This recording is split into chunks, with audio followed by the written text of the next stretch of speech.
Good morning students. Previous class में हम लोगों ने देखा था ग्रेविटेशन और उसके कुछ बेसिक कंसेप्ट। आज भी थोड़े से दो चार बेसिक कंसेप्ट देखेंगे। देखो क्या होता है ग्रेविटेशन। हम लोगों ने देखा था न्यूटन नाम का एक साइंटिस्ट था।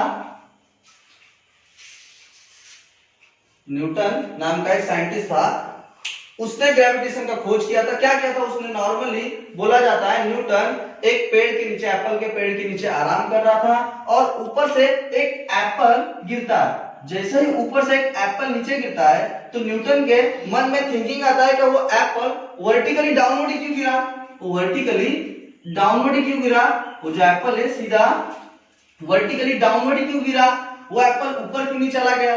इस तरीके से न्यूटन के मन में थिंकिंग होने लगता है और न्यूटन जो है वो ग्रेविटेशन के बारे में रिसर्च करना चालू कर देता है। Force and motion, next concept है फोर्स एंड दी मोशन। देखो क्या होता है फोर्स एंड क्या होता है मोशन।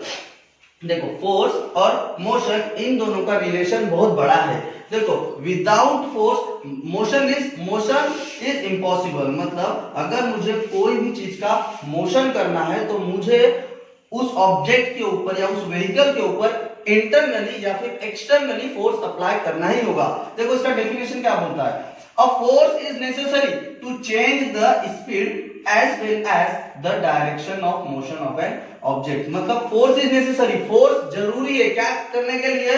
फोर्स जरूरी है to change the speed as well as direction of motion, to change the speed as well as direction of the motion. अगर किसी ऑब्जेक्ट का, किसी व्हीकल का क्या करना है, स्पीड चेंज करना है, कम करना है, ज्यादा करना है या फिर उसका डायरेक्शन चेंज करना है तो हमको फोर्स जरूरी होगा।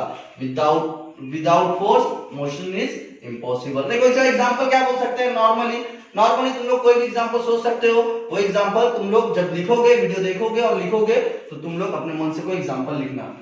नॉर्मली सोच के देखो क्या हो सकता है एग्जांपल। नॉर्मली मान लो तुम लोग क्या कर रहे हो, कोई व्हीकल को, कोई गाड़ी को, कोई बाइक को एक स्ट्रेट लाइन, एक स्ट्रेट पाथ में लेके जा रहे हो और आगे जाके थोड़ा सा टर्निंग आता है। अगर तुमको उसका डायरेक्शन चेंज करना है तो तुमको क्या करना पड़ेगा? थोड़ा सा गाड़ी को एक्सेलरेट करना पड़ेगा, उसका हैंडल थोड़ा सा टर्न करना पड़ेगा। मतलब तुमने क्या किया? तुमने फोर्स अप्लाई किया। समझ में आया? ऐसे 4-5 एग्जांपल जब तुम लोग वीडियो देख के बुक में लिखोगे तो 4-5 एग्जांपल लिख लेना। ठीक है, मैं थोड़ा फास्ट जा रहा हूं। तुम लोगों को कल उसके पीछे रीजन बताया था। ठीक है, रोज रीजन बताऊंगा तो तुम लोग बोलोगे क्या ये भैया रोज क्या रीजन बताते हैं। अभी देखो नेक्स्ट टॉपिक है सर्कुलर मोशन। अब सर्कुलर मोशन देखो इसके नाम में छुपा है सर्कुलर, मतलब ऐसा मोशन जो एक सर्कुलर पाथ में हो। देखो a motion of an object in अ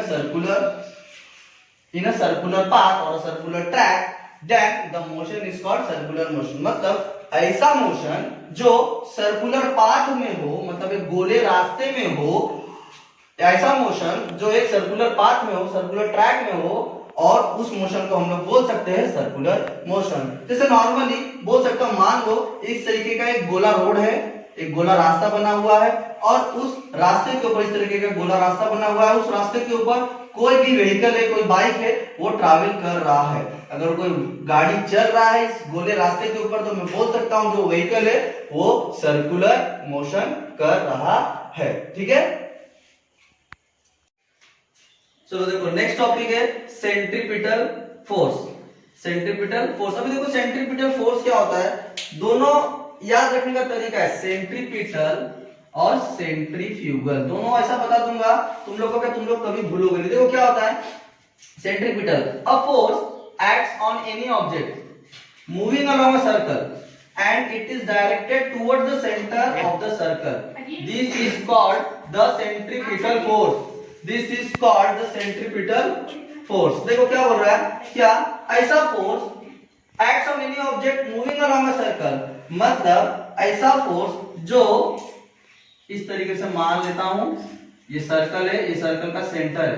ठीक है, और देखो इधर से अभी बोल रहा हूं, ध्यान दो इधर। A force acts on any object moving along a circle and it is directed towards the center of the circle, this is called the centripetal force। मान लेता हूं ये सेंटर सी है और इसके अंदर की ओर कोई फोर्स एक्ट कर रहा है। यहाँ कोई ऑब्जेक्ट है, यहाँ कोई ऑब्जेक्ट है और इसके टुवर्ड्स द सेंटर, सेंटर के अंदर की ओर कोई फोर्स अगर एक्ट कर रहा है, टुवर्ड्स द सेंटर, सेंटर के अंदर की ओर कोई फोर्स एक्ट कर रहा है, तो हम लोग बोल सकते हैं this type of force is called what, centripetal force. अगर सेंटर के अंदर की ओर कोई फोर्स एक्ट करेगा तो उसको बोलेंगे सेंट्रीपिटल। क्या बोलेंगे? सेंट्रीपिटल। देखो इसका एग्जांपल है प्लैनेट्स ऑर्बिटिंग अराउंड द सन। मतलब जो प्लैनेट्स होते हैं हमारे सोलर सिस्टम में, जो प्लैनेट्स होते हैं वो ऑर्बिटिंग अराउंड द सन। देखो इस तरीके से बहुत सारे प्लैनेट है हमारे सोलर सिस्टम में और यहाँ सन है, तो जो भी प्लैनेट्स है वो सन के ऑर्बिट के चारों चक्कर लगाते हैं। जो प्लैनेट्स होते हैं वो सन के चारों इस तरीके से चक्कर लगाते हैं, मतलब प्लैनेट ऑर्बिटिंग अराउंड द सन, एक फिक्स ऑर्बिट में हम लोग क्या करते हैं, चक्कर लगाते हैं। ठीक है, इस तरीके से हम लोग बोल सकते हैं सेंट्रीपिटल मतलब toward the centre, centre seeking. क्या? सेंटर सीकिंग मतलब सेंटर की ओर। अभी देखो सेंट्रीफ्यूगल, नेक्स्ट है सेंट्रीफ्यूगल। अब देखो इसके वर्ड में छुपा है फ्यूगल। फ्यूगल मतलब याद रखना फ्लाई हो जाना, बाहर चले जाना, उड़ जाना, अवे फ्रॉम द सेंटर। देखो इधर कैसे, सेम डेफिनेशन इधर भी है। A force acts on any object moving along a circle and it is directed away from the centre. देखो इसमें क्या हुआ था, टुवर्ड द सेंटर, इसमें क्या हुआ, मान लो ये सेंटर है और ये away from the centre, centre से बाहर की ओर जा रहा है। सेंटर से अगर ये ऑब्जेक्ट है तो ये कोई भी जो फोर्स होगा वो यहाँ सेंटर से अवे मतलब बाहर की ओर अगर कोई जो फोर्स है वो एक्ट करेगा तो उस फोर्स को हम लोग बोल सकते हैं centrifugal. Away from the centre, कहां है, अवे फ्रॉम द सेंटर। ठीक है, अवे फ्रॉम द सेंटर मतलब सेंटर से अवे, बाहर की ओर अगर कोई फोर्स एक्ट करेगा तो उसको बोलेंगे सेंट्रीफ्यूगल फोर्स। याद कैसे रखना, पीटर, फ्यूगल पंप्स होता है, गवर्नर्स होते हैं, उस सब एग्जांपल में उस सब चीज में सेंट्रीफ्यूगल फोर्स का जो कांसेप्ट है वो इस्तेमाल। अभी नेक्स्ट वीडियो में हम लोग केपलर्स लॉ और यूनिवर्सल लॉ ऑफ ग्रेविटेशन, इस तरीके के 2-4 कांसेप्ट और 1-2 एग्जांपल हो सके तो देखेंगे। ठीक है, चलो मिलेंगे नेक्स्ट वीडियो में। Thank you.